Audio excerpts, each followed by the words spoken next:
Hi guys and welcome back to the channel Deepak Yadav Education. Welcome to the Daily Hindu News and Editorial Analysis of 6th of June 2023. तो guys आज है तारीख 6 जून 2023 और है Tuesday. देखेंगे आज के द हिंदू कंप्लीट न्यूज़पेपर को एनालाइज करेंगे। बट लेक्चर में आगे बढ़ने से पहले अगर आप लोगों को इस लेक्चर का पीडीएफ चाहिए तो क्या करना है, सबसे पहले डाउनलोड करना है टेलीग्राम, देन उसके बाद जाके सर्च बॉक्स में टाइप करना Deepak Yadav education UPSC. As you can see guys आप लोगों को ये वाला चैनल मिल जाएगा, इस पर क्लिक करना और जाकर इस चैनल को ज्वाइन कर लेना। ज्वाइन करने से फ़ायदा क्या होगा, यहाँ पर डेली बेसिस पर लेक्चर का पीडीएफ मिल जाता है, डेली करंट अफेयर के वीडियो का पीडीएफ मिल जाता है और डेली बेसिस पर बहुत सारे डिजिटल नोट्स मिल जाते हैं। नाउ बढ़ते हैं आगे बढ़ने से पहले हमेशा की तरह हम लोग अपने लेक्चर को एक मैप के क्वेश्चन के साथ स्टार्ट करेंगे। तो आज आप सभी लोगों को मैप में जाकर देखना है आमचंग वाइल्ड लाइफ सेंचुरी को कहाँ पर है ये एग्जैक्टली लोकेटेड। इसको अच्छे से मैप में देखना, देन उसके बाद आकर नीचे कमेंट सेक्शन में टाइप करना, जिससे कि आप लोग इसको लंबे समय तक याद रख पाओगे। साथ ही साथ एक क्वेश्चन सॉल्व करेंगे जो कि यूपीएससी प्रीवियस ईयर साल 2016 के प्रीलिम्स में पूछा गया था। डेली बेसिस पर हम लोग यहाँ पर एक प्रीवियस ईयर क्वेश्चन को भी सॉल्व करते हैं। क्वेश्चन क्या बोलता है, कंसिडर द फॉलोइंग स्टेटमेंट्स। आपको यहाँ पे दो स्टेटमेंट्स दिए गए हैं, बताना है कौन सा स्टेटमेंट सही है।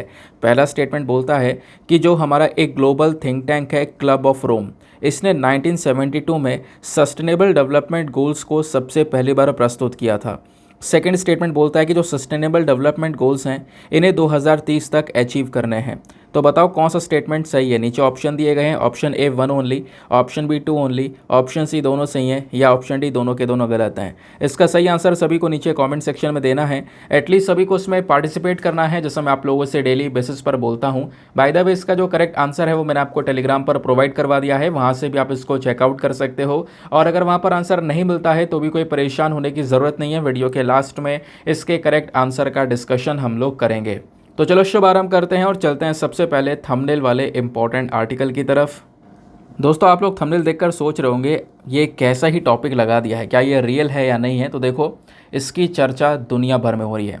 स्वीडन एक ऐसा पहला देश बन रहा है जो कि सेक्स को एक स्पोर्ट वाली मान्यता दे रहा है और अलग अलग रिपोर्ट्स ये भी बता रही हैं कि यहाँ पर सेक्स चैंपियनशिप भी जल्दी से स्टार्ट होने वाला है। ये पूरा चैंपियनशिप जैसे कि आपके सारे स्पोर्ट्स होते हैं, है ना, क्रिकेट हो गया, बाकी सारे स्पोर्ट्स हो गए, उसी प्रकार का यहाँ पर एक सेक्स स्पोर्ट जनरेट किया जा रहा है स्वीडन की साइड से।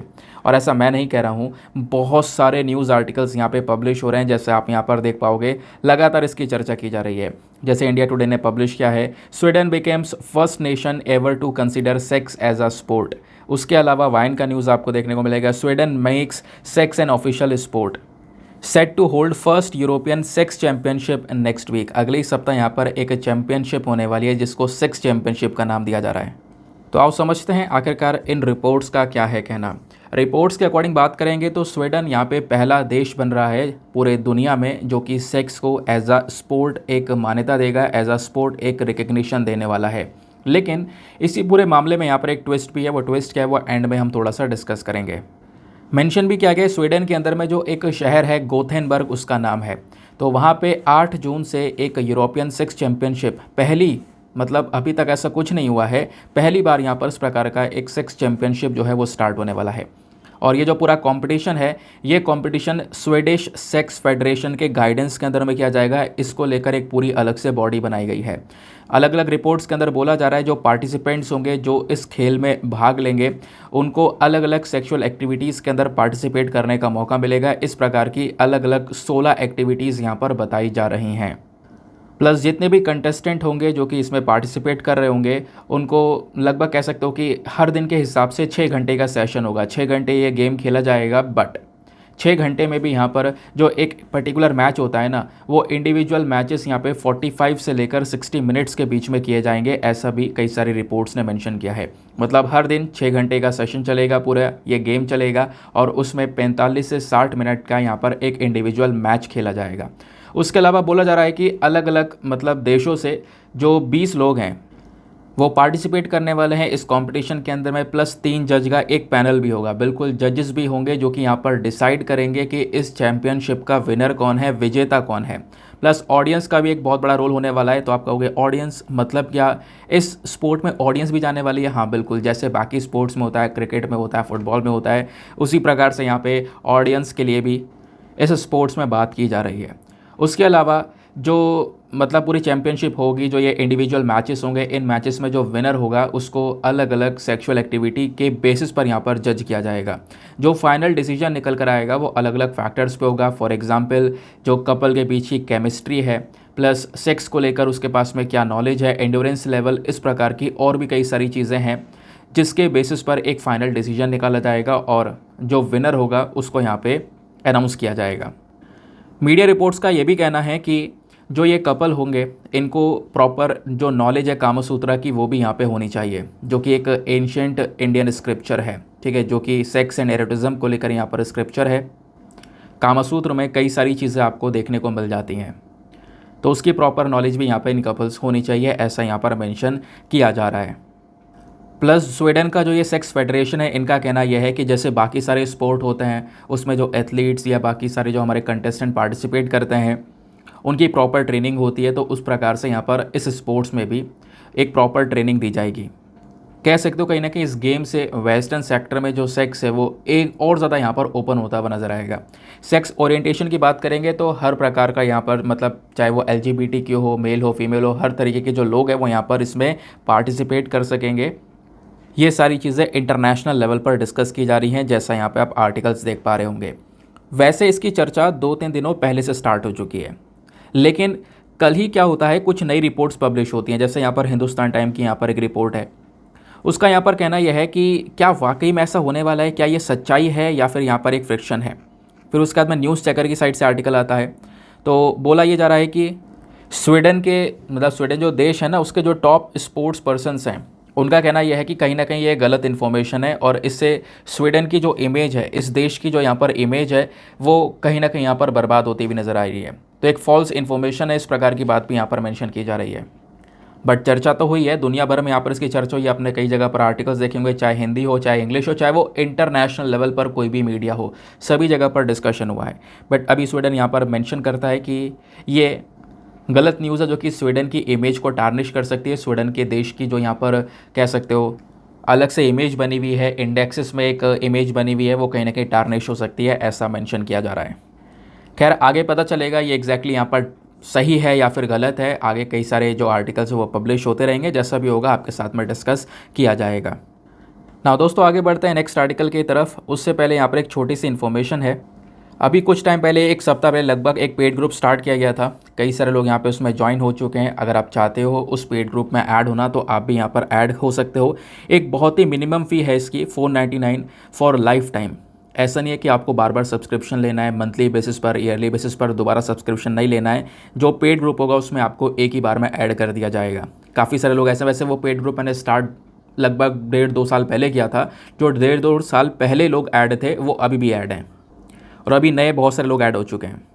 क्या मिलेगा वहाँ पे आपको PDFs मिल जाती हैं। जैसे अभी जो PDF है ना, इसको मैं अपने पब्लिक ग्रुप में शेयर करता हूँ तो वहाँ पे कॉपीराइट इश्यूज़ आ जाते हैं, जिसकी वजह से बहुत बार चैनल डिलीट हो चुके हैं। तो PDF वहाँ पे आपको जो पब्लिक चैनल 24 आवर्स तक अवेलेबल है, तो आप वहाँ से डाउनलोड कर सकते हो। वैसे उसके अलावा ग्रुप में आपको PDF के अलावा यहाँ पर जो ऑफिशियल PDF है वो भी मिल जाता है। उसके अलावा जो सारे नोट्स हैं वो आप कह सकते हो कि एकदम कंटेंट के फॉर्म में जो है डायरेक्टली उस ग्रुप में पेस्टेड मिलेंगे। यानी कि अगर आपको इमीडिएटली कोई चीज़ टॉपिक पढ़ना है कि हाँ यार मैंने इस तारीख को ये टॉपिक पढ़ा था, मुझे याद नहीं आ रहा है, लेकिन आपको ये कीवर्ड्स पता है कि हाँ यार ये टॉपिक पढ़ा था, तो आप आराम से सर्च बॉक्स में कीवर्ड लिखकर उस टॉपिक को ढूंढ सकते हो, चाहे वो आपने 1 साल पहले क्यों ना पढ़ा हो। रिविजन करने में आपको आसानी हो सकती है और बाकी सारे यहाँ पर जो मटेरियल है वो मिल ही जाता है। तो अगर आपने ज्वाइन करना है तो उसके लिए यहाँ पर एक सिंपल सा नंबर है, ये आप लोग देख पा रहे होंगे, 8534873368। ये जो नंबर है इस पर व्हाट्सएप मैसेज करना है और लिख देना है यहाँ पर, अगर आपको ज्वाइन करना है, आई वांट टू ज्वाइन या आई एम इंटरेस्टेड करके यहाँ पर आपने मैसेज डाल देना है। आपको वहाँ से जो है सारी इन्फॉर्मेशन दे दी जाएगी कि कैसे कैसे यहाँ पर पेमेंट करना है, लिंक दिया जाएगा, उसके बेसिस पर आप उस ग्रुप को ज्वाइन कर सकोगे। ठीक है, आगे आते हैं। ना दोस्तों इस आर्टिकल को आप लोग GS पेपर नंबर 2 एजुकेशन के पॉइंट ऑफ व्यू से लिंक कर सकते हो। जो NIRF की रैंकिंग है वो एग्जैक्टली आ चुकी है। NIRF का मतलब क्या होता है, नेशनल इंस्टीट्यूशनल रैंकिंग फ्रेमवर्क। जैसा आपको पता होगा दुनिया भर में अलग अलग रैंकिंग्स को तैयार किया जाता है। ठीक है, उन रैंकिंग्स में दुनिया भर की जो बड़ी बड़ी यूनिवर्सिटीज़ हैं, जो टॉप बेस्ट यूनिवर्सिटीज़ होंगी, उनकी यहाँ पर जो रैंकिंग है वो तय की जाती है, रैंक 1 2 3 करके दिया जाता है। उस प्रकार की इंडिया की खुद की डोमेस्टिक रैंकिंग है, यानी कि हम अपने देश में जितने भी इंस्टीट्यूशंस हैं उनकी रैंकिंग को यहाँ पर लेकर आते हैं। तो अभी जो रिपोर्ट कार्ड निकल कर आया है इस रैंकिंग का, उस रैंकिंग के हिसाब से जो इंडिया का टॉप इंस्टीट्यूट है वो है मद्रास का IITM, यानी कि Indian institute of technology Madras. इसको रैंक 1 मिला है, इसका स्कोर 86.69 के आसपास है। सेकंड रैंक यहाँ पर दिया गया Indian institute of science Bengaluru को। उसके अलावा थर्ड यहाँ पर है Indian institute of technology Delhi, fourth Indian institute of technology Bombay, फिर उसके बाद में Indian institute of technology Kanpur IIT Kanpur. तो ये टॉप यूनिवर्सिटीज़ हैं आज के समय पर इंडिया के अंदर में, सॉरी टॉप इंस्टीट्यूट्स की बात कर रहे हैं हम लोग। उसके अलावा जब बात करते हैं यूनिवर्सिटी की, टॉप यूनिवर्सिटी में तो कहीं ना कहीं ये इंस्टीट्यूट ऑफ साइंस बेंगलुरु आपको देखने को मिलेगा। उसके अलावा जो मिरिंडा हाउस है, मिरिंडा हाउस को यहाँ पर बेस्ट कॉलेज का जो टैग है वो अभी यहाँ पर इस रैंकिंग के तहत जो है वो दिया गया है। ये बात आपको समझ में आ गई। अब ये रैंकिंग आपसे हो सकता है वनडे एग्जामिनेशन में डायरेक्टली पूछ ली जा सके, तो एक दो याद रखना ऊपर ऊपर की।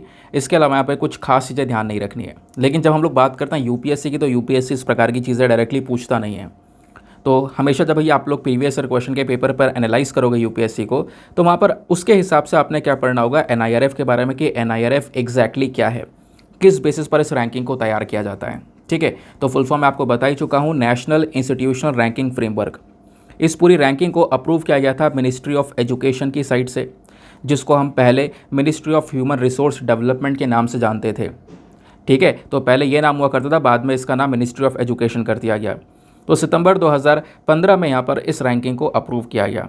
ये हमारी सरकार का पहला एक ऐसा एफर्ट है जिसका मेन मकसद है कि हमारे देश के जो हायर एजुकेशन इंस्टीट्यूशंस हैं उनको हम लोग रैंकिंग दे सके, कौन बेस्ट परफॉर्म कर रहा है, कौन वर्स्ट परफॉर्म कर रहा है, उस प्रकार की रैंकिंग लेकर आ सकें। तो NIRF के अंदर में ये जो इंस्टीट्यूट्स हैं वो पार्टिसिपेट करते हैं।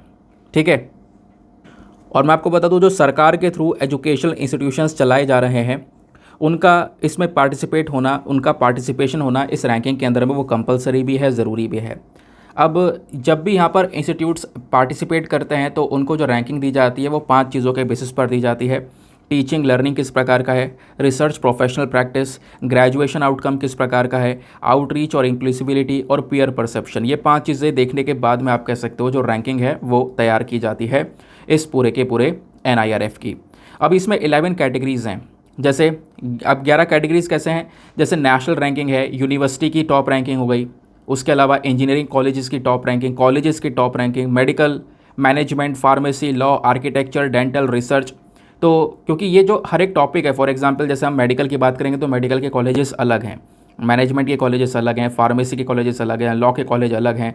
तो इन पर्टिकुलर कॉलेजेस में यहाँ पे कौन सा टॉप कर रहा है, इस प्रकार की जो कैटेगरीज़ है वो यहाँ पर बांटी गई हैं अलग अलग। सभी कैटेगरीज़ के बारे में बताया गया, बट जो इंपॉर्टेंट है मैंने आपको बताया कि रैंक 1 जिसको मिली है वो है Indian institute of technology Madras.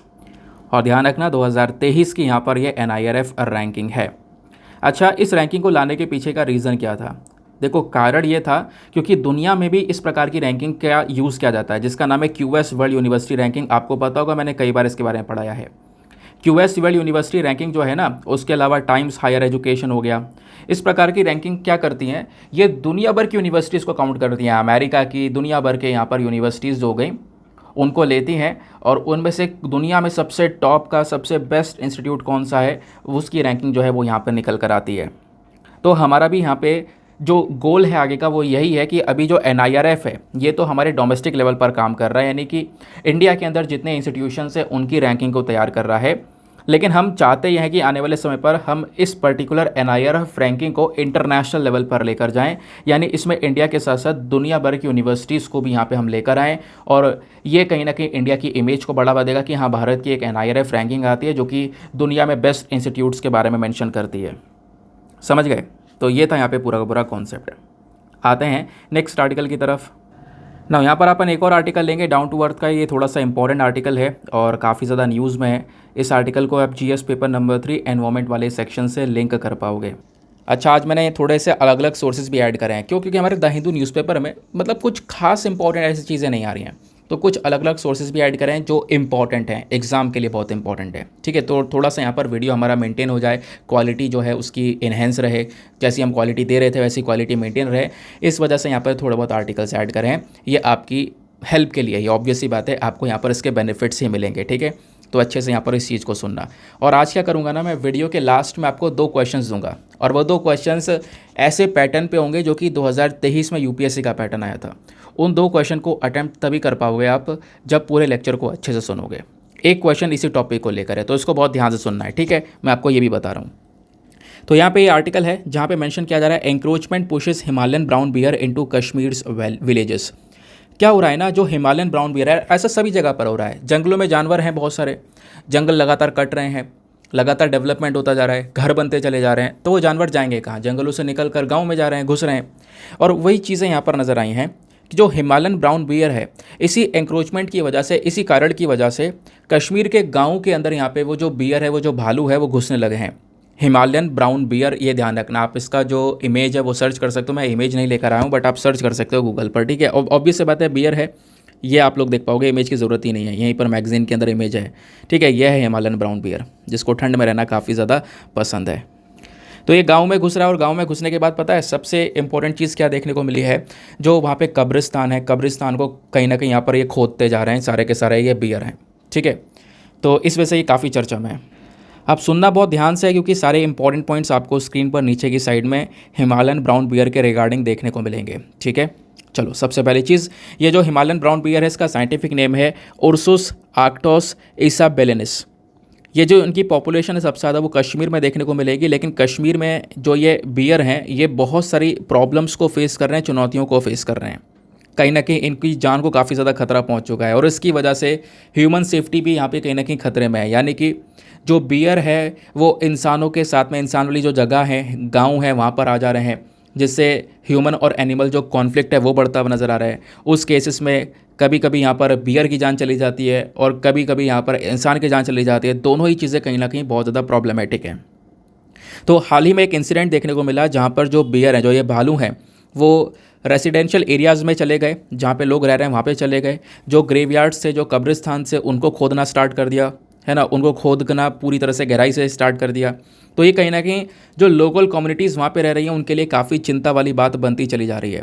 और ये जो इंसिडेंट है, इसने कहीं ना कहीं हाईलाइट किया है कि देखो, हमें बहुत ज़्यादा ज़रूरी है कि हम इस स्पीशी को बचा भी सकें, क्योंकि ये जो हिमालयन ब्राउन बियर है ना, ये क्रिटिकली एंडेंजर्ड स्पीशी है। और आपको पता होगा, क्रिटिकली एंडेंजर्ड स्पीशीज़ वो वाली प्रजातियाँ होती हैं जो कि बहुत ज़्यादा खतरे में होती हैं। खतरे मतलब उनकी पॉपुलेशन बहुत कम होती है, इनकी संख्या बहुत कम है, और आने वाले समय पर संख्या और ज़्यादा ख़त्म हो जाएगी अगर थोड़ी बहुत भी कम हुई तो कहीं ना कहीं इनको प्रोटेक्शन देना भी बहुत ज़रूरी है, प्लस इंसान की सेफ्टी भी बहुत ज़रूरी है। दोनों चीज़ों को मेंटेन करना है, तो कहीं ना कहीं कुछ ना कुछ स्टेप्स जो हैं वो उठाने पड़ेंगे। अब उसी वजह से आपने क्या करना है, हिमालयन ब्राउन बियर्स के बारे में कुछ स्टैटिक्स सा डेटा पढ़ना है। सबसे पहली चीज़, ये जो बियर हैं, ये ब्राउन बियर की सब स्पीशी होती है। जो ब्राउन बियर होता है ना, उसी की यहाँ पे एक प्रजाति आपको देखने को मिलेगी। और हिमालयन ब्राउन बियर नाम है, तो ऑब्वियस सी बात है, जो पहाड़ी इलाके हिमालयाज़ हैं वहाँ पर ये देखने को मिलेंगे। पाकिस्तान, भूटान में भी ये बियर्स पाए जाते हैं। उसके अलावा इनका जो फ़र है वो काफ़ी मोटा होता है, जैसा भी आपने थोड़ी देर पहले देखा था, और थोड़ा सा रेडिश ब्राउन कलर इनका देखने को मिलेगा। और इनका जो यहाँ पर साइज़ है वो 2.2 मीटर तक लंबे बियर देखने को मिलेंगे। इनका वज़न 250 किलोग्राम, 250 किलोग्राम्स तक हो सकता है। इनके कंजर्वेशन स्टेटस की बात करेंगे तो जैसा मैंने बोला है, IUCN बिल्कुल ध्यान रखना है, क्रिटिकली एंडेंजर्ड कैटेगरी में, बहुत खतरे में है।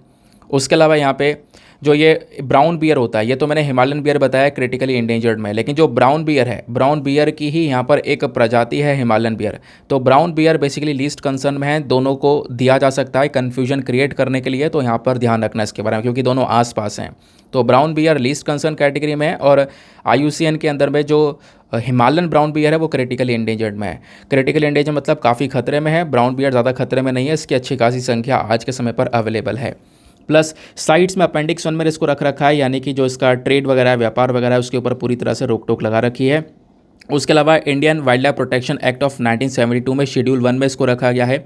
शेड्यूल 1 में रखने का मतलब है आप इसका शिकार वगैरह नहीं कर सकते, इसको हाई प्रोटेक्शन दे रखी है। शिकार करते हो तो कहीं ना कहीं उस व्यक्ति के खिलाफ एक एक्शन लिया जाएगा। बाकी ये हिमालयन ब्राउन बियर क्या खाते हैं, ओमनीवोरस हैं, यानी कि पेड़ पौधे प्लस यहाँ पे जानवरों दोनों को खाना पसंद करते हैं। बिहेवियर की बात करेंगे तो ये नॉक्टर्नल है, वेरी वेरी इंपॉर्टेंट। अब आपने ये चीज़ें भी ध्यान रखनी है, क्योंकि इस बार ये क्वेश्चन पूछा गया था।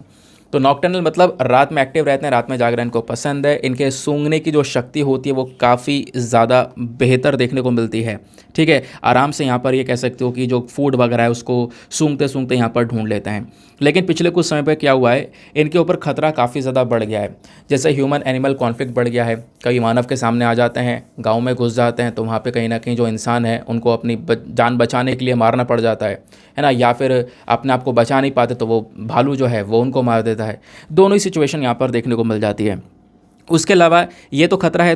दूसरा खतरा हैबिटेट लॉस, क्योंकि मैंने जैसे बोला जंगलों में इतना ज़्यादा डेवलपमेंट हो रहा है जिसकी वजह से जानवरों को जंगल छोड़ छोड़ कर निकलना पड़ रहा है। उसके अलावा इसका जो फर है, ऊपर के जो बाल है ना इस भालू के, उसकी ट्रेडिंग होती है, उसके लिए यहाँ पर इसकी पोचिंग, इसकी हंटिंग वगैरह की जाती है। तो इसके ऑर्गन्स के लिए, इसके अलग अलग शरीर के अंग के लिए हंटिंग की जाती है, इसकी शिकार किया जाता है। तो इस वजह से यहाँ पर इसको खतरा ही बहुत ज़्यादा है। दूसरी चीज़ ध्यान रखनी है कि ये जो बियर है कहाँ कहाँ पर देखने को मिलता है, तो हमारे नॉर्थ वेस्टर्न और सेंट्रल हिमालय हो गया। उसके अलावा मतलब इसी में इंडिया हो गया, स्पेशली इंडिया के अलावा पाकिस्तान, नेपाल, तिब्बत वाला रीजन हो गया। उसके बाद में यहाँ पर भूटान हो गया। ये सभी कंट्रीज़ में ये बियर पाया जाता है। अब चैलेंजेस क्या है, प्रॉब्लम पता है क्या है कि इन बियर के लिए, इन भालुओं के लिए ज़्यादा कुछ फूड सोर्स बचा नहीं है, खाने के लिए यहाँ पर कुछ बचा नहीं है। इस वजह से यहाँ पर इन्होंने क्या कर दिया, कब्र खोदनी स्टार्ट कर दिया। जो कब्रें यहाँ पर बनी हुई हैं, रेसिडेंशियल एरियाज़ में यहाँ पर घुसना स्टार्ट कर दिया है। रीज़न यही है कि इनके नेचुरल हैबिटेट में प्रॉपर फूड अवेलेबल नहीं है, और ये कहीं ना कहीं थोड़ा बहुत प्रॉब्लम हो जाता है। और इसको लेकर बिल्कुल हमें यहाँ पर एक ना एक कदम जो है वो उठाने की आवश्यकता है। उसके अलावा बोला जा रहा है कि देखो, कई बार जो किचन से जो वेस्ट निकल कर आता है, इम्प्रॉपर डिस्पोजल किया जाता है उसका। जो किचन का वेस्ट होता है ना, लोकल रेसिडेंट्स जो भी यहाँ पर किचन का वेस्ट निकालते हैं, उसको जहाँ पे भालू रह रहे हैं उसके आसपास ही फेंक दिया जाता है। होटल से जो वेस्ट निकलता है ना, उसको जहाँ पे भालू रह रहे हैं उसके आसपास फेंक दिया जाता है। तो इससे कहीं ना कहीं यहाँ पर भालू को खाना मिल जाता है, और वो खाना मिल जाता है, खाना ढूंढते ढूंढते फिर सीधा वो जो रेसिडेंशियल एरियाज़ है जहाँ पर इंसान रह रहे हैं वहाँ पे पहुँच जाते हैं। और फिर जल्दी जल्दी कहीं ना कहीं भालू और ह्यूमन का इंटरेक्शन होता रहता है बीच बीच में, और उस इंटरेक्शन में प्रॉब्लम्स होने लगती हैं। कई बार इंसान अपनी जान बचाने के लिए उसको मार देता है, जैसा मैंने आपको बताया, कई बार भालू यहाँ पर इंसान को मार देता है। समझ गए। उसके अलावा एक प्रॉब्लम और है कि इस बियर की जो पॉपुलेशन है वो पिछले कुछ समय में काफ़ी तेज़ी से डिक्लाइन हुई है, कम हुई है। रीज़न क्या है, कई सारे फैक्टर हैं, जैसे कि टूरिज़्म बढ़ता चले जा रहा है ना, प्रेशर एनवायरनमेंट के ऊपर बहुत ज़्यादा पड़ रहा है। अभी बोला जा रहा है कि इंडिया में केवल 500 से लेकर 750 के आसपास ये वाले जो भालू हैं वो अवेलेबल हैं। 500 से लेकर 750 के आसपास बियर्स अभी इंडिया में बचे हुए हैं। तो ज़रूरत है हम इनकी संख्या को बचा लें, वरना हम आगे फ्यूचर इनका ख़त्म देख रहे हैं। एक अंदाज़ा लगाया गया है, अंदाज़ा बताया जा रहा है 2050 तक 73% ये जो भालू हैं ये ख़त्म हो जाएंगे। तो आप इमेजिन करो कि 73% की संख्या ख़त्म हो जाएगी, और हैं ही अभी 500 से लेकर 700 के आसपास, तो बचेंगे बहुत ज़्यादा कम। फिर हम लोग बस खाली ये कह सकेंगे कि हाँ, एक हिमालयन ब्राउन बियर नाम का भी यहाँ पे कोई जानवर है वो हुआ करता था। ठीक है, ये था हमारा कंप्लीट आर्टिकल। नेक्स्ट आर्टिकल पर आते हैं ना दोस्तों। अगले आर्टिकल पर बढ़ने से पहले मेक श्योर करना वीडियो पे जो लाइक का बटन है उसको प्रेस कर देना। एक छोटा सा टारगेट है हमारा 5K प्लस लाइक्स का, जिसको आप अचीव करवा सकते हो। साथ ही साथ में मेरे साथ में इंस्टाग्राम पे कनेक्ट कर सकते हो। इंस्टाग्राम पे जाना, सर्च बॉक्स में लिखना दीपक यादव एजुकेशन, आपको ये प्रोफाइल मिलेगा जहाँ पे 12,000 से ज़्यादा लोग मेरे साथ में ऑलरेडी जुड़ चुके हैं। आप भी मेरे साथ में पर्सनली जुड़ सकते हो। ना दोस्तों, यहाँ पे एक आर्टिकल देखने को मिलेगा, कुछ खास इन्फॉर्मेशन नहीं है, बट इसको GS paper number 2 international relation के साथ में आप इसको लिंक कर पाओगे। तो हुआ क्या है, इंडिया और यूएस दोनों ने मिलकर यहाँ पे एक रोड मैप तैयार कर लिया है कि किस प्रकार से दोनों देश मिलकर डिफेंस इंडस्ट्रियल कोऑपरेशन को लेकर काम करेंगे, डिफेंस सेक्टर में साथ में मिलकर काम करेंगे। तो अभी हुआ क्या है, जो लॉयड ऑस्टिन है, ठीक है, कह सकते हो कि यूएस के डिफेंस मिनिस्टर, वो अभी इंडिया के विज़िट पर आए हैं। और अभी जब इंडिया के विज़िट पर हैं तो कई सारी जो डिस्कशन है उन्होंने हमारे डिफेंस मिनिस्टर के साथ में यहाँ पर किए हैं। और डिफेंस मिनिस्टर के साथ में डिस्कशन में जो मेजर फोकस रखा गया है वो है इंडस्ट्रियल कोऑपरेशन के ऊपर में, कि डिफेंस इंडस्ट्री में किस प्रकार से जो दोनों देश हैं वो मिलकर साथ में काम करेंगे। आने वाले समय का पूरी मैपिंग तैयार कर ली है, किस प्रकार से हाई टेक्नोलॉजी एरियाज़ में साथ मिलकर काम किया जाएगा। दोनों देशों के लिए नई नई जो अपॉर्चुनिटीज़ हैं वो भी यहाँ पर आपको ओपन देखने को मिलेंगी। ये जो पार्टनरशिप है दोनों देशों के बीच में, ये काफ़ी इंपॉर्टेंट भी है। उसके पीछे का रीज़न है क्योंकि हमें इंडो पैसिफिक रीजन को ओपन और सिक्योर बनाना है, क्योंकि इंडो पैसिफिक रीजन ऐसा रीजन है जहाँ पर जो चाइना का अग्रेशन है वो लगातार बना हुआ है। चाइना अपना दबदबा उस पर्टिकुलर रीजन में बनाना चाहता है। तो इंडिया और यूएस की जो पार्टनरशिप है ये काफ़ी इम्पॉर्टेंट हो जाती है कि जो चाइना का दबदबा है हम उस पर्टिकुलर रीजन से ख़त्म कर सकें, और कहीं ना कहीं यहाँ पर जिस भी देश को सपोर्ट चाहिए होगा ये दोनों मिलकर यहाँ पे काम करने वाले हैं। तो इस बेसिस पर ये पूरा का पूरा डिस्कशन किया जा रहा है। तो एग्ज़ाम के लिए कुछ खास इंपॉर्टेंट चीज़ नहीं है, बस खाली रिलेशंस में एक छोटा सा डेवलपमेंट है। आगे अगर कुछ बड़ी न्यूज़ निकल कर आती है तो उसको लेकर मैं आपको प्रॉपर जो नोट्स हैं वो प्रोवाइड करवा दूंगा। नाउ दोस्तों आते हैं एडिटोरियल डिस्कशन पे। कुछ इंपॉर्टेंट एडिटोरियल्स हैं आज और कई सारे एडिटोरियल हैं जिसको हम डिटेल से डिस्कस करेंगे।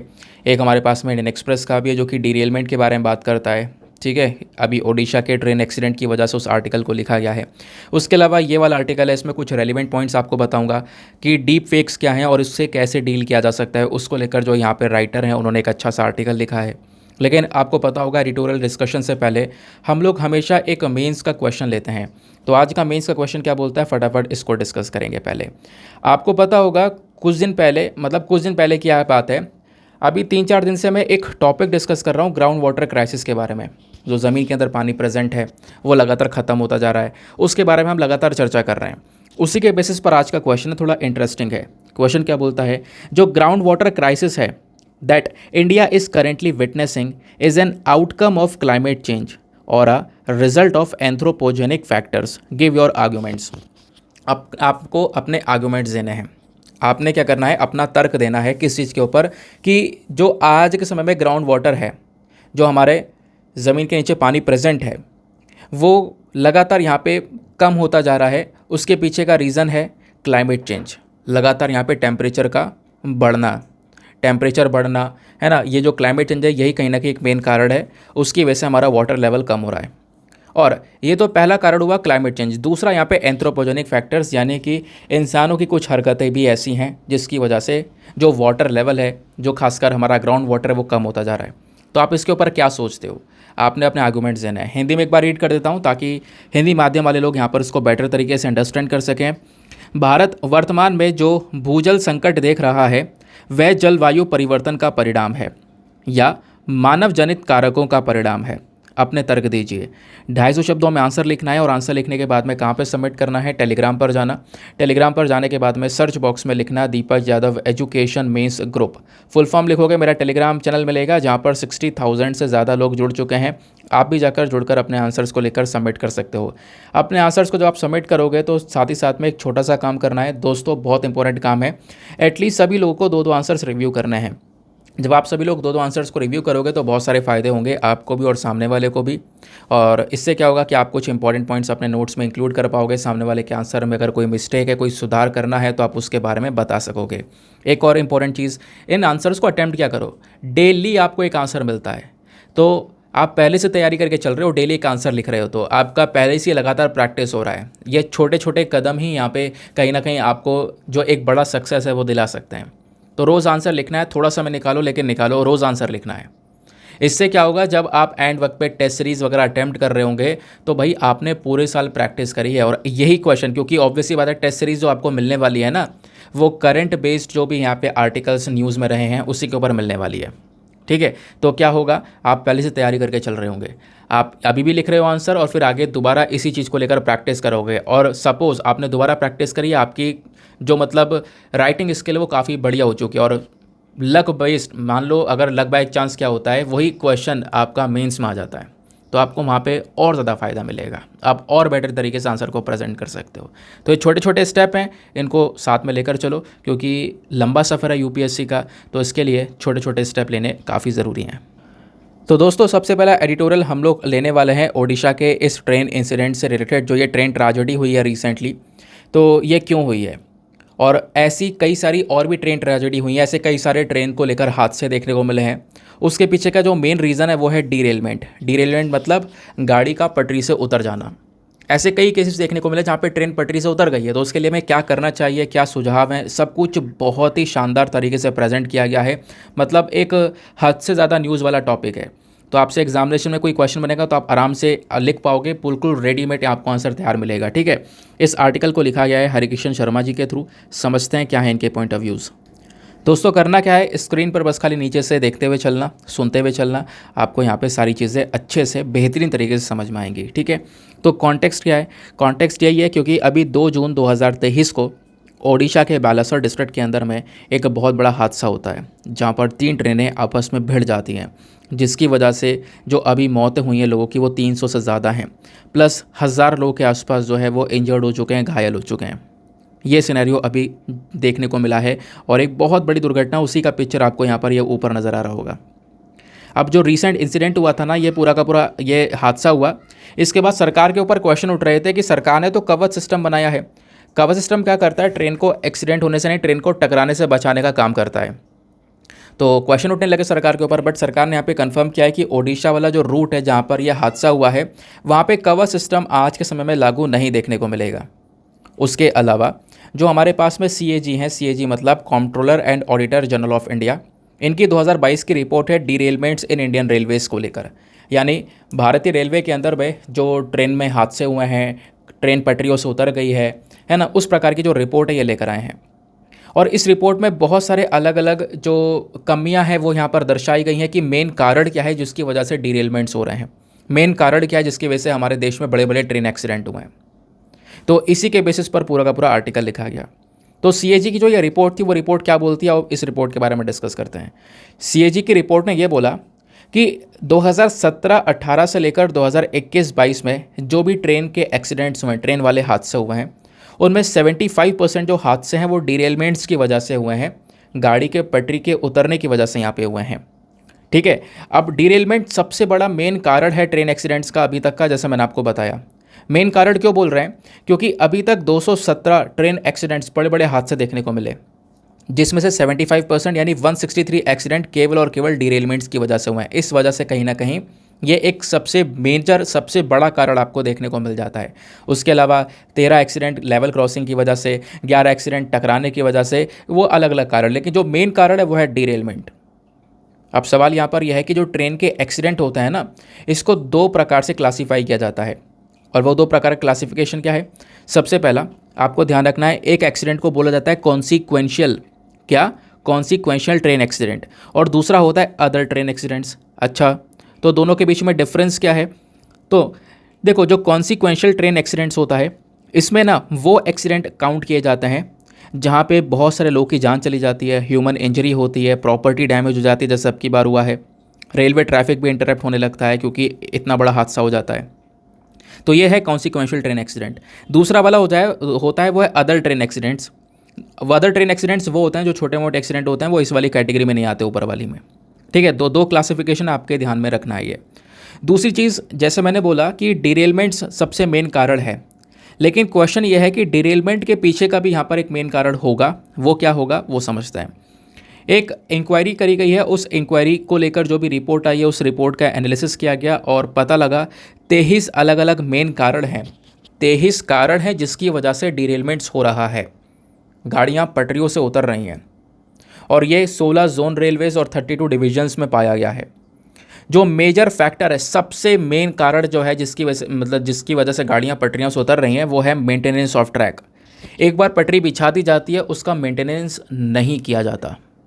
मेंटेनेंस करना बहुत ज़्यादा ज़रूरी है क्योंकि सर्दियाँ गर्मियाँ दोनों आती हैं, है ना। तो सर्दियों में जो लोहा है वो सिकुड़ जाता है, गर्मियों में फैल जाता है, दोनों ही चीज़ें देखने को मिलती हैं। दरारें आ जाती हैं, तो पटरियाँ बिछ तो जाती हैं, लेकिन उनका मेंटेनेंस करने में हम काफ़ी पीछे रह गए हैं। वही एक मेजर कारण बन चुका है, जहाँ पे कमज़ोर रह गई पटरी वहाँ पे ट्रेन उतर जाती है, और ट्रेन के उतरने की वजह से ऐसे बड़े हादसे यहाँ पे नज़र आते हैं।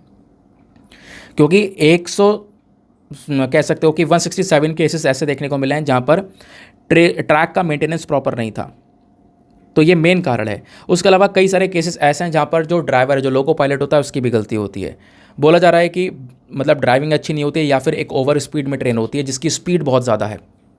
ठीक है, तो वो भी कहीं ना कहीं एक मेन कारण आपको देखने को मिलेगा। समझ गए? तो डिरेलमेंट के पीछे का मेजर कॉज क्या है वो आपने समझ लिया। उसके अलावा यहाँ पे बोला जा रहा है राष्ट्रीय रेल संरक्षा कोष, ये क्या है इसको समझते हैं।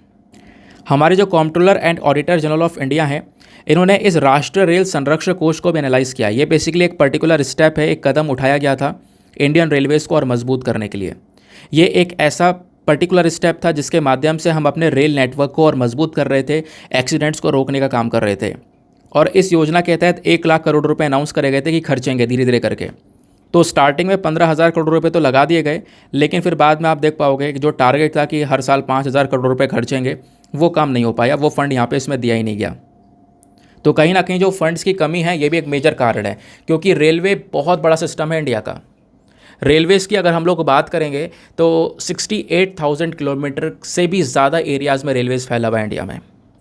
तो इसको मेंटेनेंस के लिए बहुत सारा पैसा, बहुत सारी कॉस्ट लगती है, और वो फंड की कमी कहीं ना कहीं लोगों के मौत में बदल जाती है, और ऐसे यहाँ पर अब की बार भी देखने को मिला।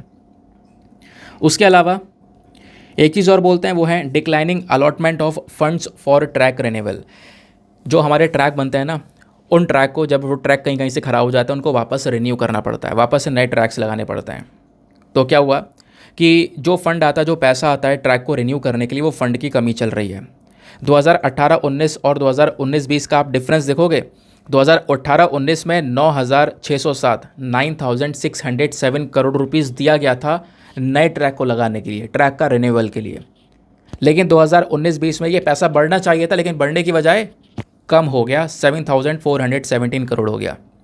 तो ये भी यहाँ पर कि क्या है, एक मेन कारण है कि भाई फंड की कमी है, जिसकी वजह से ट्रैक रिन्यूएबल नहीं हो पाया, और अगर ट्रैक सही से रिन्यू नहीं हो पाता है, पुराने ट्रैक्स यूज़ किए जा रहे हैं, वो ख़राब भी हैं, तो ये हादसे होंगे ही। समझ गए ये बात? बोला जा रहा है कि लगभग 289 या फिर कह सकते हो 290 के आसपास डिरेलमेंट के केस ऐसे निकल कर आए जहाँ पर ट्रेनों के साथ में हादसा हुआ है, और वो केसेस ट्रैक रिन्यूएबल की वजह से हैं। रिन्यूअल मतलब कि ट्रैक्स को वहाँ पे चेंज नहीं किया गया। क्लियर हो गया? अब उसके अलावा यहाँ पर कुछ रिकमेंडेशंस और कुछ पेंडिंग प्रोजेक्ट्स के बारे में बात की गई है। जो हमारे comptroller and auditor general of India हैं, इनकी रिपोर्ट ने यहाँ पे कुछ रिकमेंडेशन दिया है, और उन्होंने बोला है कि भैया देखो, ये एक्सीडेंट्स अगर रोकने हैं तो इसको रोकने के लिए कहीं ना कहीं हमें एक मजबूत सा मॉनिटरिंग मैकेनिज्म की आवश्यकता है। एक ऐसा तरीका चाहिए जो कि पूरा का पूरा यहाँ पे निगरानी रख सके हमारे रेलवेज़ के ऊपर में, और जहाँ जहाँ पर मेंटेनेंस की आवश्यकता हो, और जहाँ जहाँ पे हो, बिल्कुल वहाँ पे बिना कोई कंजूसी करे जो फंड है वो उस फंड को अलोकेट किया जाए, और फंड अलोकेट करने के बाद में ट्रैक का मेंटेनेंस किया जाए। हमने ट्रैक का मेंटेनेंस और टेक्नोलॉजीज़ को लगातार इम्प्रूव करना होगा, क्योंकि इतिहास बता रहा है, रिपोर्ट्स बता रही हैं कि मेन कारण ट्रैक्स का इम्प्रूवमेंट ना होना है, जिसकी वजह से ट्रेन के हादसे हो रहे हैं। तो ये काम अपन कर सकते हैं। नाउ डिरेलमेंट का मतलब क्या होता है, मैं आपको बता ही चुका हूँ। डिरेलमेंट बेसिकली ऐसी सिचुएशन होती है जहाँ पर ट्रेन या दूसरी रेल वाली जो गाड़ियाँ होती हैं वो ट्रैक से उतर जाती हैं, ट्रैक से ऑफ हो जाती हैं। इसकी वजह से कई बार मतलब कि मामला थम जाता है, गाड़ी की स्पीड कम होती है, वो ट्रैक से उतर जाती है, तो वहीं पर रुक जाती है, ज़्यादा कोई इशू नहीं होता है। लेकिन यहाँ पे कई बार जो गाड़ी की स्पीड वो बहुत स्पीड होती है, बहुत तेज़ होती है, तो ट्रैक से उतर जाना वो बात कहीं ना कहीं खतरे में ही बदल जाती है। फिर उसकी वजह से डैमेज, फेटेलिटीज़, इंजरीज सब कुछ यहाँ पे ज़्यादा होता हुआ नज़र आता है, जैसा ये देखने को मिला अभी ओडिशा में। समझ गए ना? उसके बाद यहाँ पे इसी आर्टिकल में जो राइटर हैं वो ये बोलते हैं कि अभी हमें कुछ सजेशन, मतलब कुछ कदम उठा लेने पड़ेंगे, कुछ उपाय लेकर चलने पड़ेंगे। वे फॉरवर्ड क्या है इसका? हमें डेटा एनालिटिक्स और आर्टिफिशियल इंटेलिजेंस का यूज़ करना है। जो बिग डेटा एनालिटिक्स है उसका यूज़ करो, आर्टिफिशियल इंटेलिजेंस का यूज़ करो। आप डेटा कलेक्ट करो जगह जगह से, ट्रेन से, ट्रैक का, इंफ्रास्ट्रक्चर का। आपके पास में अच्छा डेटा होगा तो आप अच्छे से जो पैटर्न है उसको आइडेंटिफाई कर पाओगे, है ना? कहाँ कहाँ पर रिस्क है उसके बारे में पता लग सकेगा, क्योंकि आपके पास में प्रॉपर डेटा है। तो पहली चीज़ ये इस्तेमाल करो, डेटा कलेक्ट करो। दूसरा, जो कवच प्रोजेक्ट है उसको लागू करो। कवच प्रोजेक्ट का मेन मकसद क्या होता है? जैसे मैंने आपको बताया है, कवच का मेन काम क्या है कि मान लो 2 ट्रेनें आमने सामने आ रही हैं, तो इसको एक डिस्टेंस पर ही ट्रेन को रोक देता है। ट्रेन की स्पीड धीमी धीमी करने के बाद में, और वो ट्रेन को एक जगह पर रोक देता है, तो उससे ट्रेनें आपस में टकराती नहीं हैं। तो इस कवच सिस्टम को लागू करना बहुत ज़्यादा ज़रूरी है, क्योंकि अभी पिछले साल इसका अनाउंसमेंट हुआ है, लेकिन इसका इंस्टॉलेशन इतने बड़े लेवल पर हुआ नहीं है। तो सभी जगह पर इंस्टॉलेशन करना काफ़ी ज़रूरी है। तो ये था कंप्लीट एडिटोरियल। आते हैं नेक्स्ट एडिटोरियल पर। ना यहाँ पे जो दोस्तों अगला एडिटोरियल है, बात करता है आई ऑन ऑयल के बारे में। ठीक है, जो हमारा कच्चा तेल है बेसिकली उसके बारे में डिस्कशन किया जा रहा है। क्या है मैटर, एक एक करके यहाँ पर चीज़ों को अपन समझने की कोशिश करेंगे। देखो, दुनिया भर में जो कच्चा तेल है, जो क्रूड ऑयल है, उसकी आवश्यकता कितनी ज़्यादा है ये हम सबको पता है। और सबसे ज़्यादा कच्चा तेल किसके थ्रू बनाया जा रहा है? जो हमारी ओपेक कंट्रीज़ हैं, है ना, ये सबसे ज़्यादा ऑयल को प्रोड्यूस कर रही हैं, जैसे सऊदी अरेबिया, ओमान, ये सारे देश आपको इसमें देखने को मिल जाएंगे जो कि ऑयल का प्रोडक्शन करती हैं। अरब कंट्रीज़ खासकर, यहाँ पे कच्चा तेल भरपूर मात्रा में, इनकी इकोनॉमी कच्चे तेल की वजह से चल रही है। लेकिन आपको पता होगा एक समय ऐसा आया था, कौन सा वाला? 2019 का अंत और 2021, 2022, ये कौन से साल थे? क्या ये साल कोई भूल पाएगा? कभी नहीं भूल पाएगा। ये साल वही है जब यहाँ पर कोविड-19 काफ़ी तेज़ी से फैला और कोविड-19 के फैलने की वजह से दुनिया भर में लॉकडाउन लग गए और लॉकडाउन की वजह से जो हमारी दुनिया भर की जो इकोनॉमी है वो एक जगह पर रुक गई है। पूरी तरह से यहाँ पर सब कुछ बंद हो चुका है ना। अब बंद होने के बाद यहाँ पे क्या हुआ, हमारी गाड़ी मोटर व्हीकल सब कुछ बंद हो चुका है, ना कोई व्यापार और ना कुछ हो पा रहा है, सब घर में बैठे हैं। तो जो कच्चे तेल की आवश्यकता थी, जो क्रूड ऑयल की आवश्यकता थी, पेट्रोल की आवश्यकता थी, वो काफ़ी ज़्यादा कम हो गई थी। समझ गए? अब हुआ क्या, आवश्यकता कम हो गई तो हमने इन अरब कंट्रीज से परचेज़ करना भी कम कर दिया। बहुत कम मात्रा में यहाँ पर तेल को परचेज़ किया गया और न केवल इंडिया के साथ में ऐसा हुआ, दुनिया भर की कई सारी जो कंट्रीज़ हैं उन्होंने भी यही किया। क्योंकि आवश्यकता नहीं है तो परचेज़ नहीं किया। भैया लाखों करोड़ों रुपए देना पड़ रहा है, अब आवश्यकता नहीं है तो यहाँ पर उन्होंने परचेज़ नहीं किया, जिसकी वजह से इन कंट्रीज़ को काफ़ी बड़ा लॉस होने लगा। ये कंट्रीज़ काफ़ी लॉस में चल रही थी कि भैया 2 साल का नुकसान हुआ है हमें। ये कंट्रीज़ सस्ते दाम में तेल देने लगी, भाई कोई तो खरीदो, लेकिन ज़रूरत नहीं थी तो कोई खरीद नहीं रहा था। अब जैसे यहाँ पर लॉकडाउन हटता है, सब कुछ नॉर्मल हो जाता है, कोविड चला जाता है, उसके बाद मामला क्या निकल कर आया कि ये जो देश है ना, इन देशों ने देखा कि भाई वापस से डिमांड उठ गई है, लोग वापस से परचेज़ कर रहे हैं, अब पूरी तरह से वापस से इन कंट्रीज़ के ऊपर डिपेंडेंट हो चुके हैं। अब क्या हुआ, ये जो देश हैं, इन्होंने देशों ने डिसाइड किया कि भैया जो हमें लॉस हुआ है पिछले 2021-22 में, उस लॉस को पूरा भी तो करना है। वो लॉस कैसे पूरा किया जाएगा, तो इन्होंने डिसाइड किया, यह जो ओपेक कंट्रीज़ है ना, ये साथ में आ गई सारी सारी देश, और इन्होंने मिलकर डिसाइड किया कि हम क्या करेंगे, जो तेल का प्रोडक्शन है उसमें कट डाउन कर देंगे।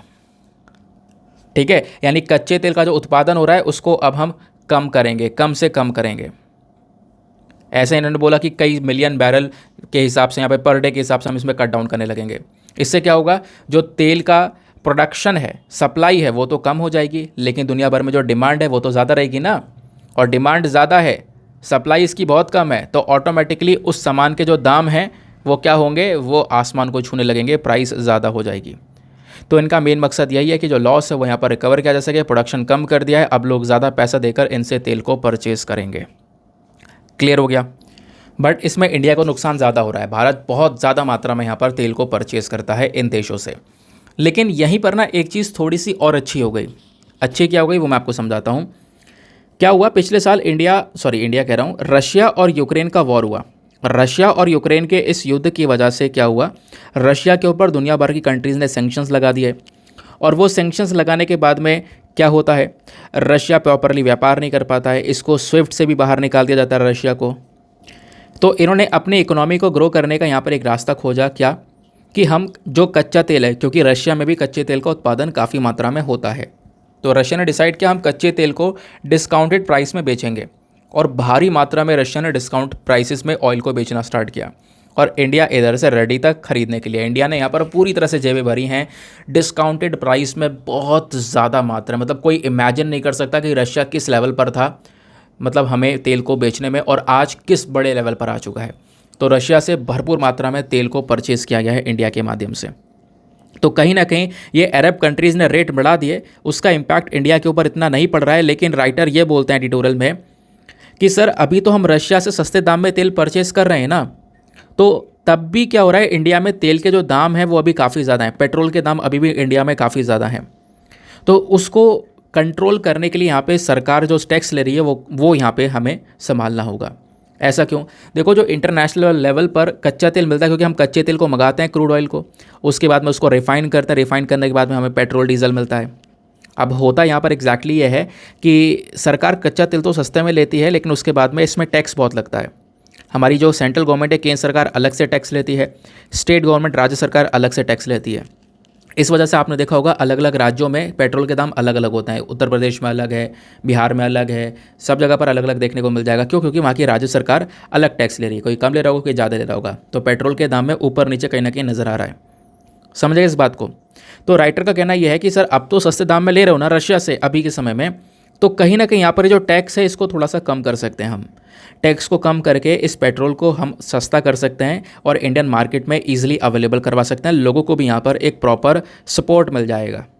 उसके अलावा दोस्तों दूसरी तरफ क्या हो रहा है कि पेट्रोल को जीएसटी के अंदर में लाने की डिमांड उठाई जा रही है कि भाई जीएसटी में ले आओ।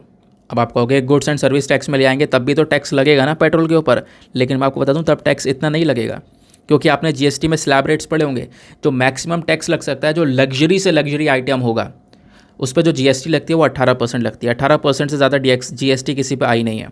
18% से ज़्यादा जीएसटी लग ही नहीं सकती है ना। लेकिन अभी जो तेल के ऊपर टैक्स लग रहा है वो 80%, 100% टैक्स लगा रही है सरकार। 100% टैक्स ले रही है, बहुत ज़्यादा मात्रा में। तो अगर जीएसटी में लेकर आ जाते हैं तो टैक्स, अगर जीएसटी में हम पेट्रोल को लेकर आ जाए ना तो पेट्रोल के दाम अपने आप कम हो जाएंगे, क्योंकि जीएसटी में मैक्सिमम 18% टैक्स लगाया जा सकता है और अभी सरकार लगा रही है 80 से 100% टैक्स। ठीक है, तो एक तरफ डिमांड उठ रही है, बट यहाँ पर देखेंगे वो डिमांड को कैसे टैकल किया जाएगा। उसके अलावा टैक्स में थोड़ी कटौती करने की आवश्यकता है अगर इंडियन मार्केट में तेल को अच्छे से पहुँचाना है तो। समझ गए, ये था पर्टिकुलर मैटर। एडिटोरियल क्लियर हो चुका होगा। अगले एडिटोरियल पर आते हैं। नेक्स्ट एडिटोरियल ये बात करता है डीलिंग विद डीप फेक्स। यहाँ पे जो राइटर हैं वो है मुकुंद वी। इनका कहना यह है कि जो डीप फेक है ये आज के समय की दुनिया की एक सबसे बड़ी प्रॉब्लम है। इसको लेकर चाहे वो यूएस हो चाहे वो यूरोप हो, सब ने बेहतरीन तरीके से काम किया, कंट्रोल किया, बट रह गया पीछे इंडिया। इंडिया के पास में भी कोई भी प्रॉपर स्टेप नहीं है इस डीप फेक को कंट्रोल करने के लिए, लेकिन इसको कंट्रोल करना बहुत ज़रूरी है, वरना आने वाले समय पर एक डिज़ास्टर क्रिएट कर सकता है। तो आप समझते हैं डीप फेक क्या होता है। पहले तो आपको एक बेसिक सी इन्फॉर्मेशन जाननी होगी कि डीप फेक टेक्नोलॉजी होती क्या है। आपने फेक तो नाम सुना है कि भैया हाँ ये नकली हो गया, एक असली है, ये रियल है और ये फेक है। एक असली है, एक नकली है, इसी का डुप्लीकेट है। लेकिन डीप फेक क्या होता है? डीप फेक यहाँ पर ऐसा होता है कि भैया इतना ज़्यादा यहाँ पे उसको मतलब होता वो नकली है, लेकिन इतना ज़्यादा रियल लगता है वो कि आप पहचान नहीं पाओगे भाई कौन सा असली है कौन सा नकली है। कुछ इस प्रकार की चीज़ को डीप फेक बोलते हैं। एग्जाम्पल यहाँ पे आप देख सकते हो, ये दो फोटोज़ आपको नज़र आ रही होंगी, दो पिक्चर नज़र आ रही होंगी, दोनों अलग अलग हैं। ये ओरिजिनल है, ये किसी और की पिक्चर के ऊपर यहाँ पे इस प्रकार से बना दिया है, ये डीप फेक है। ठीक है, तो ये ओरिजिनल है, ये डीप फेक है, दोनों में डिफरेंस है, लेकिन दोनों यहाँ पर आप कह सकते हो रियल लग रही हैं। तो डीप फेक के जो नंबर हैं वो लगातार बढ़ते जा रहे हैं। इंटरनेट पर डीप फेक इंक्रीज़ होता चले जा रहा है, ऐसा यहाँ पर बोला जा रहा है। और लोगों ने एडमिट किया है कि लोग कहीं ना कहीं विक्टिम बनते जा रहे हैं, लोग कहीं ना कहीं यहाँ पर इस जाल में फंसते जा रहे हैं डीप फेक के। अब क्या है मैटर, इसको समझते हैं। तो डीप फेक मतलब क्या है ये समझ गए। ये एक ऐसी टेक्नोलॉजी है जिसके माध्यम से किसी का वीडियो मैनिपुलेट किया जा सकता है, किसी का इमेज चेंज किया जा सकता है। मान लो किसी और का इमेज है, उसके चेहरे पर किसी और का चेहरा लगाया जा सकता है, लेकिन लगेगा वो सेम।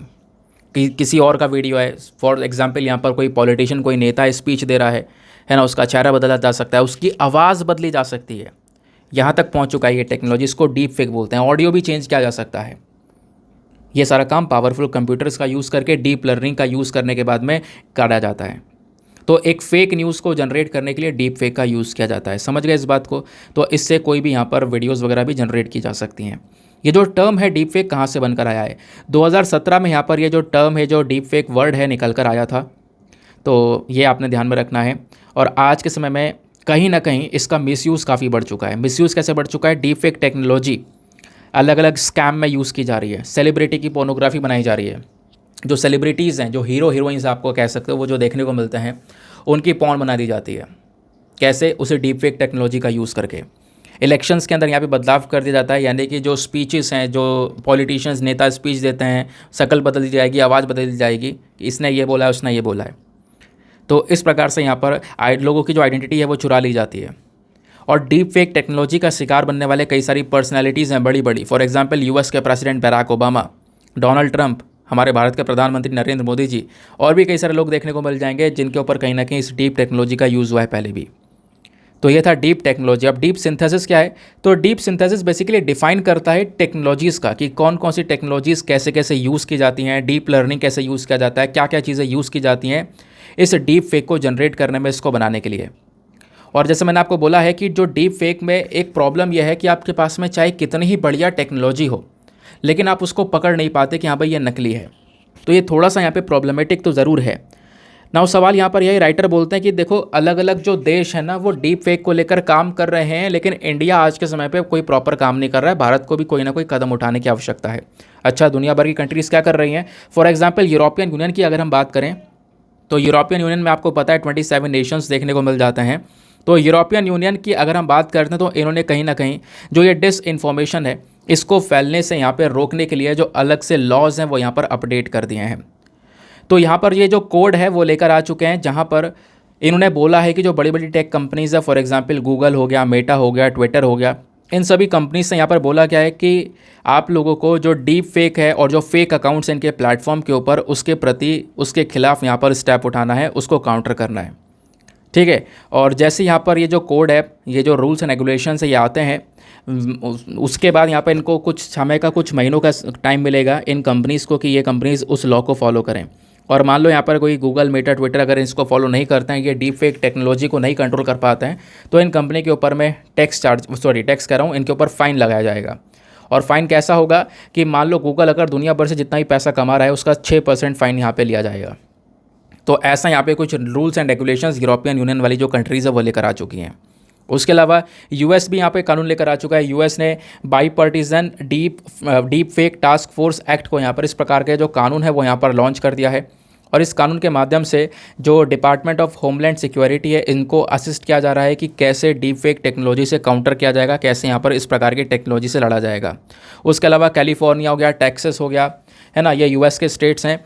तो इन सब ने भी क्या कर रहा है, अलग अलग जो कानून है वो पास कर दिए हैं, ताकि जो डीप फेक वाली वीडियोज़ हैं, इनका डिस्ट्रीब्यूशन, इनका पब्लिकेशन सब रोका जा सके। और कोई काम करता है ये, तो ये कह सकते हो एक क्राइम है, ये एक क्राइम है, इन सबको क्रिमिनलाइज कर दिया गया है। आपने ध्यान में रखना है, अगर कोई यहाँ पर ऐसा काम होता है, इलेक्शंस के अंदर कुछ यहाँ पे छेड़खाड़ी कर दी जाती है, तो उसके खिलाफ एक्शन लिया जाएगा।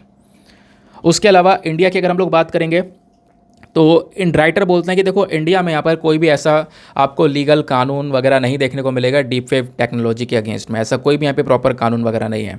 हावेवर जो स्पेशल लॉज है वो यहाँ पर लेकर आए जा सकते हैं, और लेकिन यहाँ पे अभी के समय पर कोई कानून नहीं है, तो हमें भी यहाँ पर ये कानून लाने की आवश्यकता है ताकि हम इस डीप फेक को प्रॉपरली टैकल कर सकें। समझ गए? आई होप आपको यहाँ पे अच्छे से बिल्कुल पूरा कॉन्सेप्ट क्लियर हो चुका है। नाउ आते हैं नेक्स्ट आर्टिकल पर। नाउ दोस्तों, अब जो अगला आर्टिकल ये बात करता है, इसको आप लोग जीएस पेपर नंबर 3 इकोनॉमी वाले सेक्शन से लिंक कर पाओगे।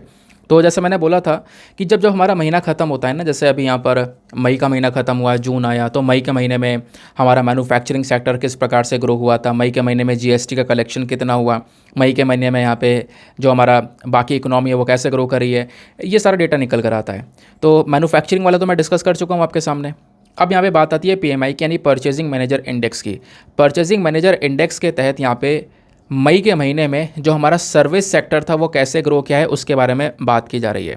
तो बोला जा रहा है कि मई के महीने में हमारा सर्विस सेक्टर भी बेहतरीन तरीके से ग्रो किया है। मई के महीने में जो हमारा सर्विस सेक्टर है उसको जो स्कोर दिया गया है वो लगभग 61.2 के आसपास दिया गया है, ऐसा यहाँ पे बोला जा रहा है इस परचेजिंग मैनेजर इंडेक्स के तहत। अब ये चीज़ें ध्यान में नहीं रखनी होती है क्योंकि हमेशा चेंज होती रहती है और एग्जामिनेशन में नहीं पूछी जाती है। तो आपको डायरेक्टली क्या पता होना चाहिए, purchasing managers index, purchasing manager index क्या होता है। देखो, इस इंडेक्स के तहत दो चीज़ें निकल कर आती हैं, मैन्युफैक्चरिंग और सर्विसेज दोनों को लेकर ये डेटा देता है कि एक पर्टिकुलर महीने में, इस महीने में जो हमारा मैन्युफैक्चरिंग सेक्टर है वो कैसा काम किया है, कितनी ज़्यादा मैन्युफैक्चरिंग हुई है, इस महीने में हमारा सर्विस सेक्टर कैसे ग्रो किया है। तो इस पीएमआई को, परचेजिंग मैनेजर इंडेक्स को कैसे बनाया जाता है, ये बेसिकली एक सर्वे बेस्ड इंडेक्स से ध्यान रखना है, यानी सर्वे किया जाता है, लोगों से पूछताछ की जाती है कि भाई आपका यहाँ पर सर्विस सेक्टर कैसा रहा, मैन्युफैक्चरिंग सेक्टर कैसा रहा, इस प्रकार की चीज़ें पूछी जाती हैं, है ना, कि पिछले महीने के कंपैरिजन में कैसा ग्रोथ रही है। तो उसके बाद जाके यहाँ पे कह सकते हो ये जो पूरा इंडेक्स है उसको यहाँ पर तैयार किया जाता है। और परचेजिंग मैनेजर इंडेक्स क्या करता है, एक नंबर देता है 0 से लेकर 100 के बीच में। फॉर एग्जाम्पल, मई के महीने में हमारा मैन्युफैक्चरिंग सेक्टर जैसे 57 के आसपास ग्रो किया है, 57 स्कोर दिया गया है, वैसे अभी सर्विस सेक्टर को यहाँ पे 61 का स्कोर दिया है, 61.2 का। तो इस प्रकार के जो नंबरिंग है वो दी जाती है इस इंडेक्स के माध्यम से एक पर्टिकुलर महीने को। और बोला ये जाता है कि अगर 50 से ऊपर है स्कोर तो समझ लेना एक्सपेंशन हुआ है, बढ़ावा देखने को मिला है, और 50 से कम है स्कोर तो कहीं ना कहीं यहाँ पर उस महीने में मैन्युफैक्चरिंग सेक्टर या सर्विस सेक्टर हमारा डाउन होता हुआ नज़र आया है। ठीक है। और अगर यहाँ पे मान लो 2 महीने हैं, सपोज़ यहाँ पे जैसे अप्रैल और मई है, अप्रैल में सपोज़ यहाँ पर 55 था स्कोर और मई के महीने में 56 है, तो अप्रैल के कंपैरिजन में ऑब्वियस सी बात है मई के महीने में आपको थोड़ा सा ज़्यादा जो है ग्रोथ देखने को मिल जाती है, इसका मतलब है। ठीक है। अब सवाल यहाँ पर यह है कि जो ये परचेजिंग मैनेजर इंडेक्स है कब आता है। देखो, हर महीने की स्टार्टिंग में आ जाता है। जैसे अभी जून चल रहा है, 5 जून है आज, 6 जून है, तो स्टार्टिंग में ही हम लोग को यहाँ पर मिल चुका है, स्टार्टिंग में डेटा यहाँ पर ये तैयार हो जाता है। ठीक है। और कहीं ना कहीं हमारी इकोनॉमिक एक्टिविटी के लिए एक अच्छा इंडिकेटर है। आप यहाँ पर इससे हमारी जो इकोनॉमी है उसकी अच्छे से यहाँ पर आगे जो है एक अंदाज़ा लगा सकते हो इकोनॉमी को लेकर। उसके अलावा क्वेश्चन यहाँ पर यह है कि इस इंडेक्स को कौन तैयार करता है, तो उसको कंपाइल किया जाता है IHS मार्केट के थ्रू। IHS मार्केट क्या करता है, इसको तैयार करता है और इसके अलावा दुनिया भर में अलग अलग देश हैं जहां पर ये इस प्रकार का जो इंडेक्स है वो लागू करने का काम करता है। तो IHS मार्केट कह सकते हो कि एक ग्लोबल लीडर है इन्फॉर्मेशन के मामले में, एनालिटिक्स के मामले में, एक ग्लोबल लीडर है दुनिया भर की इकोनॉमीज़ के लिए। इस प्रकार का जो इंडेक्स है वो लाने का काम करता है। समझ गए इस बात को? आगे आते हैं। और आपको पता होगा इसी प्रकार का एक और इंडेक्स होता है जिसको हम लोग बोलते हैं IIP, that is index of industrial production. तो इंडेक्स ऑफ इंडस्ट्रियल प्रोडक्शन से जो हमारा परचेजिंग मैनेजर इंडेक्स है PMI, ये थोड़ा सा अलग है। इंडेक्स ऑफ इंडस्ट्रियल प्रोडक्शन हमारे देश की जो टोटल 8 इंडस्ट्रीज़ हैं उनकी ग्रोथ कैसी है, अभी इसको लेकर भी डेटा आएगा, कल या परसों आ सकता है, वो बताता है कि हमारे इस महीने में इंडस्ट्रीज़ किस प्रकार से ग्रो करी हैं। जबकि परचेजिंग मैनेजर इंडेक्स बताता है कि इस पर्टिकुलर एरिया में मैन्युफैक्चरिंग सेक्टर इस महीने में और सर्विस सेक्टर कैसा ग्रो किया है। ठीक है, तो दोनों के बीच में एक डिफरेंस आपको देखने को मिल जाता है। उसके अलावा जो परचेजिंग मैनेजर इंडेक्स का इसका एक इंपॉर्टेंस भी है, इसका महत्व भी है। महत्व क्या है? ये हमें एक रिलायबल एक्सपेक्टेशन देता है इकोनॉमी को लेकर। परचेजिंग मैनेजर इंडेक्स कह सकते हो एक सबसे ज़्यादा ट्रैक्ड इंडिकेटर है, मतलब कि बिजनेस एक्टिविटी में ना अच्छे से यहाँ पर इसको ट्रैक किया जाता है, लोग इसके ऊपर विश्वास करते हैं, हमारी इकोनॉमी का अंदाज़ा लगाते हैं, है ना। इकोनॉमी को कहीं ना कहीं यहाँ पे आगे प्रेडिक्ट करने के लिए जो डेटा है काफ़ी ज़्यादा यूज़ किया जाता है। हमारी इकोनॉमी एक्टिविटी का कहीं ना कहीं एक इंपॉर्टेंट इंडिकेटर ये माना जाता है। प्लस लोगों के बड़े बड़े जो डिसीजन मेकिंग है उसमें भी यहाँ पर ये जो इंडेक्स है वो हेल्प करता है। फॉर एग्जाम्पल जो हमारा सेंट्रल बैंक है, that is reserve bank of India. Reserve bank of India क्या करता है? कुछ इंटरेस्ट रेट को सेट करने का काम करता है। अब रिजर्व बैंक ऑफ इंडिया जैसे अलग अलग ब्याज दर को सेट करता है, तो उसके लिए भी वो परचेजिंग मैनेजर इंडेक्स का यूज़ करता है, यानी कि हमारी इकोनॉमी किस प्रकार से ग्रो कर रही है वो डेटा यहाँ पे यूज़ किया जाता है। तो ये था हमारा आर्टिकल ना। दोस्तों आज के न्यूज़पेपर से बस इतना ही हमने पढ़ना था। उसके अलावा यहाँ पे एक बार देख लेते हैं कि हमारे पास में प्रीलिम्स का जो क्वेश्चन है वो क्या बोलता है। एक सेकेंड रुक जाओ। प्रीलिम्स का क्वेश्चन आपको ये देखने को मिलेगा, 2016 का यहाँ पर ये प्रश्न था। Consider the following statements, 2 statements दिए गए हैं, बताना है कौन सा स्टेटमेंट करेक्ट है। पहला स्टेटमेंट बोलता है सस्टेनेबल डेवलपमेंट गोल को, ये जो टॉपिक है मतलब ये जो पर्टिकुलर कॉन्सेप्ट है 1972 में लेकर आया गया था क्लब ऑफ रोम के माध्यम से, ऐसा नहीं है, ये गलत स्टेटमेंट है। दूसरा स्टेटमेंट बोलता है कि सस्टेनेबल डेवलपमेंट गोल्स को 2030 तक अचीव करना है। हाँ, ये बिल्कुल सही स्टेटमेंट, आपको पता होगा टोटल हमारे पास में 17 सस्टेनेबल डेवलपमेंट गोल्स हैं जो कि दुनिया भर की कंट्रीज़ ने डिसाइड किया है कि हम 2030 तक इन गोल्स को अचीव करेंगे। ठीक है, तो कौन सा स्टेटमेंट सही है? यहाँ पर नीचे ऑप्शन देखेंगे तो इसका सही उत्तर है ऑप्शन नंबर बी, केवल और केवल 2 ओनली। ठीक है, ये बात ध्यान रखना। उसके अलावा जैसे दोस्तों मैंने बोला था कि आप लोगों को मैं एक क्वेश्चन दूंगा, प्रैक्टिस क्वेश्चन। 2 क्वेश्चन बोला था, वैसे यहाँ पर एक ही क्वेश्चन है और वो क्वेश्चन है हिमालयन ब्राउन बियर्स को लेकर। हिमालयन ब्राउन बियर्स के बारे में अभी हमने थोड़ी देर पहले डिस्कस किया था। क्वेश्चन बोलता है which one of the following statement best reflects the characteristics of Himalayan brown bear. Himalayan brown bear के बारे में कोई मतलब एक स्टेटमेंट है जो कि एक इम्पॉर्टेंट चीज़ बताता है। हिमालयन ब्राउन बियर के बारे में कोई एक अच्छा पॉइंट बताओ कि मतलब जो कि मैच हो रहा हो कि हाँ ये बिल्कुल एक कैरेक्टरिस्टिक्स है हिमालयन ब्राउन बियर का। पहला कैरेक्टरिस्टिक बोलता है कि ये जो बियर है इनको हनी, जो शहद है वो काफ़ी पसंद है, इस वजह से इनका एक और नाम है हनी बियर। दूसरा स्टेटमेंट, इनका जो नेचर है वो है नॉक्टर्नल, रात में जागने का, यहाँ पर एक काम करते हैं, रात में एक्टिव रहते हैं। थर्ड, जो हिमालयन ब्राउन बियर है इनको वल्नरेबल मतलब IUCN का जो रेड लिस्ट है उसके अंदर वल्नरेबल वाली कैटेगरी में रखा गया है। फोर्थ स्टेटमेंट, ये जो हिमालयन ब्राउन बियर है ये केवल और केवल नॉर्थ वेस्टर्न हिमालयाज़ में पाए जाते हैं। तो क्या आप इस क्वेश्चन को सॉल्व कर सकते हो? तो बताओ इसका सही उत्तर कौन सा है। कल मैं आपको इसका आंसर बताऊंगा, बट आज यहाँ पे ट्राई करना आप इसका आंसर दो। बाकी मैं कोशिश करूँगा डेली आपसे थोड़े बहुत ज़्यादा क्वेश्चंस बनाए जाएँ और ज़्यादा क्वेश्चंस की यहाँ पे प्रैक्टिस करी जाए। बस खाली एक छोटी सी कोशिश थी, तो आई होप आपको पसंद आई होगी। लेकिन आप मेक श्योर करना ज़्यादा से ज़्यादा लोग यहाँ पर इसको अटैम्प्ट कर सको, ठीक है। उसके अलावा दोस्तों एक आध छोटे छोटे आर्टिकल जैसे आप देख सकते हो, जैसे यहाँ पर एक इनको टीवी विलन बोला जाता है, गोफी पेंताल। ठीक है, काफ़ी यहाँ पर लव्ड पर्सन है, टीवी विलन है, इनकी रिसेंटली डेथ हुई है, इस वजह से यहाँ पर ये न्यूज़ में बने हुए हैं, तो वनडे एग्जामिनेशन के लिए इंपॉर्टेंट बन जाता है। उसके अलावा एक आर्टिकल ये है, इसको आप GS पेपर नंबर 2 हमारे हेल्थ वाले सेक्टर से लिंक कर पाओगे। बोला जा रहा है कि जो हमारा दुनिया है, पूरी वर्ल्ड को एक तरीके से अगले पैंडेमिक के लिए तैयार हो जाना चाहिए। इस प्रकार का जो एक चेतावनी है वो हमारे हेल्थ सेक्रेटरी ने दी है। हेल्थ सेक्रेटरी ये बोलते हैं कि जैसा अभी पैंडेमिक आया था कोविड-19, वैसे यहाँ पर एक बहुत बड़ा पैंडेमिक और आ सकता है आने वाले समय में, तो उसकी तैयारी हमारे पास में होनी चाहिए। क्योंकि पहले हमने ये देखा था कोविड-19 जब आया था तो ऑक्सीजन की कमी हो गई थी, लोगों को काफ़ी सारी चीज़ों से सफ़र करना पड़ा था, है ना। हेल्थ से जो सेक्टर है हमारे, जो खासकर हॉस्पिटल्स हैं, वहाँ पर सारी चीज़ों का शॉर्टेज हो गया था। दुनिया भर में इवन यहाँ पर शॉर्टेज देखने को मिला था। वैक्सीन्स यहाँ पे हमारे पास में कोई रेडी नहीं थी, वैक्सीन्स का शॉर्टेज चल रहा था। ऐसे कई सारी प्रॉब्लम्स हुई थी कोविड-19 के समय पर। तो वो एग्जैक्टली यहाँ पे बोला जा रहा है कि जो दुनिया भर की कंट्रीज़ हैं, इनको अगले पेंडेमिक के लिए, अगले महामारी के लिए तैयार हो जाना चाहिए। ये एक चेतावनी दी जा रही है और ये चेतावनी बहुत इंपॉर्टेंट है। बिल्कुल हमें अपने हेल्थ सेक्टर के ऊपर ध्यान तो देना होगा। उसके अलावा अभी आपको पता है जो G20 कंट्रीज़ हैं, उनकी जो प्रेसिडेंसीशिप है वो इंडिया के पास में है। तो एक ड्राफ्ट ऑफ साइबर सिक्योरिटी जो अग्रीमेंट है वो यहाँ पर तैयार किया जा रहा है G20 कंट्रीज़ के लिए, ऐसा यहाँ पर बोला जा रहा है, जो कि मेनली साइबर सिक्योरिटी के ऊपर फोकस करेगा। ठीक है, ऐसा यहाँ पर मेंशन किया जा रहा है। उसके अलावा दोस्तों, जब आप यहाँ पे वर्ल्ड पेज पर देखोगे तो कुछ खास इंपॉर्टेंट आर्टिकल नहीं नज़र आते हैं। रशिया यूक्रेन का डिस्प्यूट अभी तक जारी है। उसके अलावा एक आर्टिकल यह है, जैसा हम ये डिस्कस कर ही चुके हैं, ईरान अपनी एक एम्बेसी को रियाद में यानी सऊदी अरेबिया में ओपन करने जा रहा है। आपको पता है ना, ईरान और सऊदी अरेबिया कट्टर दुश्मन थे, लेकिन थोड़े समय पहले चाइना ने दोनों के बीच में जो रिलेशंस हैं उनको मेंटेन करवाया और 7 साल के गैप के बाद में ईरान अपनी एम्बेसी को वापस ओपन करेगा सऊदी अरेबिया में, सऊदी अरेबिया अपनी एम्बेसी ओपन करेगा ईरान के अंदर में। तो इनके रिलेशंस काफ़ी इंप्रूव होते चले जा रहे हैं, जबकि रिलेशंस काफ़ी ख़राब थे।